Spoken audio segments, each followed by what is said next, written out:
வணக்கம். இப்போ இருக்கிற இந்த ஆர்டிஃபிஷியல் இன்டெலிஜென்ஸ், அதாவது ஏஐய வெறும் ஒரு டெக்னாலஜியா மட்டும் பார்க்காம, நம்மளோட தாய்மொழியாம் தமிழ, அதோட இலக்கிய வளத்தை எல்லாம் கத்துக்கிறதுக்கு ஒரு பர்சனல் டீச்சரா, ஒரு ஆசானா மாத்துறது எப்படின்னு பார்க்கலாமா?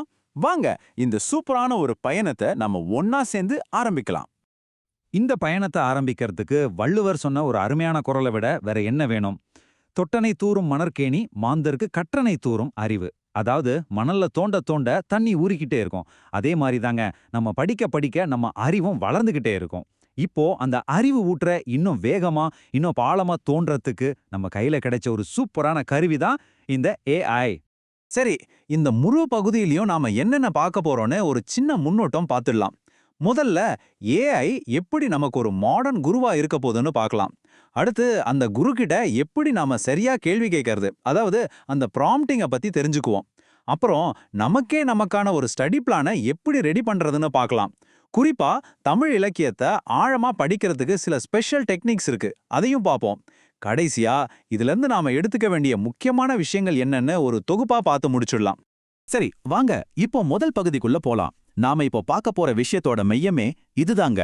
ஏஐய வெறும் ஏதோ கேள்வி கேட்டா பதில் சொல்ற ஒரு மிஷினா மட்டும் நினைக்காம, நமக்காக நம்ம வேகத்துக்கு ஏத்த மாதிரி நமக்கு என்ன தேவையோ அதை சொல்லிக் கொடுக்குற ஒரு மாடர்ன் குருகுல ஆசானா எப்படி மாத்துறது, அதுதாங்க முதல் படி. நம்ம தமிழ் பண்பாட்டுல பாத்தீங்கன்னா குரு இல்லாம வித்தை இல்லைன்னு சொல்லுவாங்க. அது உண்மையும் கூட. ஆனா யோசிச்சு பாருங்க, நம்ம எல்லாருக்கும் ஒரு நல்ல குரு சுலபமா கிடைச்சிருவாரா?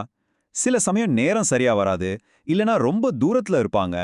ஏன் சில சமயம் அவங்க சொல்லிக் கொடுக்கிற விதம் கூட நமக்கு செட் ஆகாம போகலாம் இல்லையா? கரெக்டா இந்த இடத்துல தான் ஏஐ ஒரு பெரிய கேம் சேஞ்சரா உள்ள வருது. ஒரு மனுஷனா இருக்கிற வாதியாருக்கு இருக்கிற நேர கட்டுப்பாடு எதுவுமே இந்த ஏஐக்கு கிடையாது.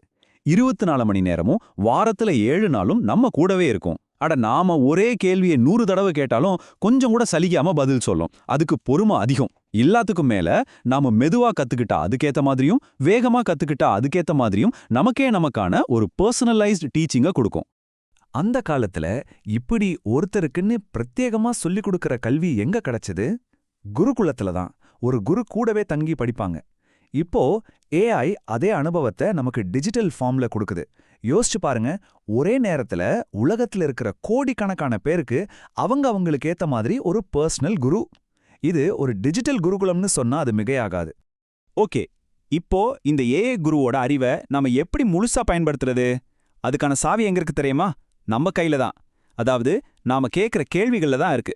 இதை தான் இங்கிலீஷ்ல ப்ராம்ப்ட்ஸ்னு சொல்றாங்க. நம்ம எவ்வளோ தெளிவா சரியா கேள்வி கேட்குறோமோ அந்த அளவுக்கு நமக்கு தெளிவான சரியான பதில் கிடைக்கும். சிம்பிள்.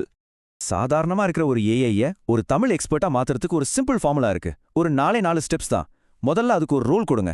நீங்க ஒரு தமிழ் பேராசிரியர்னு வச்சுக்கலாம். ரெண்டாவது, உங்க பேக்ரவுண்ட சொல்லுங்க. அதாவது எனக்கு தமிழ் பேச மட்டும்தான் தெரியும், இலக்கணம் தெரியாதுன்னு சொல்லுங்க. மூணாவது, என்ன டாபிக் வேணும்னு கேளுங்க. நாலாவது, உங்க கோல் என்ன, அதாவது இலக்கம் என்னன்னு தெளிவா சொல்லுங்க. இப்போ இந்த 4 ஸ்டெப்பையும் ஒன்னா சேர்த்து ஒரு உதாரணமா பார்க்கலாமா? பாருங்க, இப்படி கேட்கலாம். நீங்க ஒரு எக்ஸ்பீரியன்ஸ்டு தமிழ் கிராமர் டீச்சர். இதுதான் ரோல். எனக்கு தமிழ் பேச தெரியும், ஆனா கிராமர் புதுசு. இது நம்மளோட பேக்ரவுண்ட். தொல்காப்பியத்தில் இருக்கிற உயிர் மெய் ஆயுதம் பத்தி எனக்கு சிம்பிளா சொல்லிக் கொடுங்க. இது டாபிக் மற்றும் கோல். பாத்தீங்களா? இப்போ ஏஐக்கு என்ன செய்யணும்னு ரொம்பவே தெளிவா புரிஞ்சிரும். ஓகே, அப்பப்போ ஒரு கேள்வி கேட்டு பதில் வாங்குறது சரி. ஆனா அதையும் தாண்டி ஒரு முழு கோர்ஸையே, ஒரு கம்ப்ளீட் லேர்னிங் பிளானையே ஏஐ வச்சு எப்படி ரெடி பண்றது? தொல்காப்பியத்துல சொல்ற மாதிரி படிநிலை முறையில, அதாவது ஸ்டெப் பை ஸ்டெப்பா ஒரு பெரிய விஷயத்த கூட எப்படி ஈஸியா கத்துக்கலாம்னு பார்க்கலாம் வாங்க. நம்மள எத்தனை பேருக்கு சிலப்பதிகாரம் மாதிரி ஒரு பெரிய காப்பியத்தை முழுசா படிக்கணும்னு ஆசை இருந்திருக்கும். ஆனா அந்த புக்கோட சைஸ பார்த்தோம், அதோட கடினமான மொழி நடைய நினைச்சோம். அட, இதை எங்க இருந்து ஆரம்பிக்கிறதுன்னு அப்படியே விட்டுருப்போம் இல்லையா? இனிமே அந்த கவலையே வேண்டாம். இங்க பாருங்களேன், சிலப்பதிகாரத்தை படிக்கிறதுக்கு ஏஐ ரெடி பண்ண ஒரு 60 நாள் ஸ்டடி பிளான் இது. சும்மா ஏதோ டாபிக் லிஸ்ட் மட்டும் இல்ல.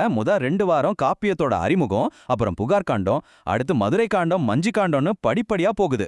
அதோட இலக்கிய நயம், சமூகத்துல அது ஏற்படுத்தின தாக்கம், ஏன் சினிமா, சிற்பம்னு மத்த கலைகள்ல அதோட இன்ஃப்ளூயன்ஸ் என்னன்னு வரைக்கும். அடேங்கப்பா, ஒரு யுனிவர்சிட்டி சிலபஸ் மாதிரியே எவ்ளோ டீட்டெயிலா தெளிவா இருக்கு பாருங்க. சரி, ஒரு டாபிக்கோட பேசிக்ஸ் எல்லாம் கத்துக்கிட்டாச்சு. இப்போ அடுத்த லெவலுக்கு போலாமா? இலக்கியத்தை இன்னும் ஆழமா புரிஞ்சுக்க, அதுல மூழ்கி போறதுக்கு சில ஸ்பெஷல் டெக்னிக்ஸ ஏஐ வச்சு எப்படி யூஸ் பண்றதுன்னு பார்க்கலாம். அதுல டெக்னிக் கம்பேரிட்டிவ் லேர்னிங், அதாவது ஒப்பீட்டு கற்றல். 2 இலக்கியத்தையோ இல்ல 2 கேரக்டர்ஸையும் ஒப்பிட்டு பார்க்கும்போது நமக்கு கிடைக்கிற புரிதலே தனி.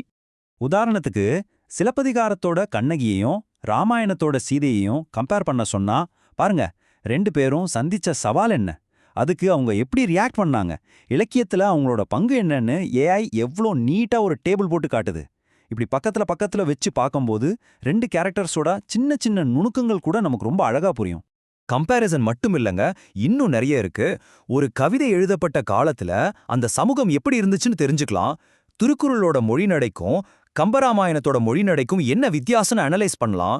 சங்க காலத்துல இருந்து இப்போ இருக்கிற நவீன காலம் வரைக்கும் தமிழ் இலக்கியம் எப்படி மாறி வந்திருக்குன்னு ஒரு டைம்லைனாவே பார்க்கலாம்.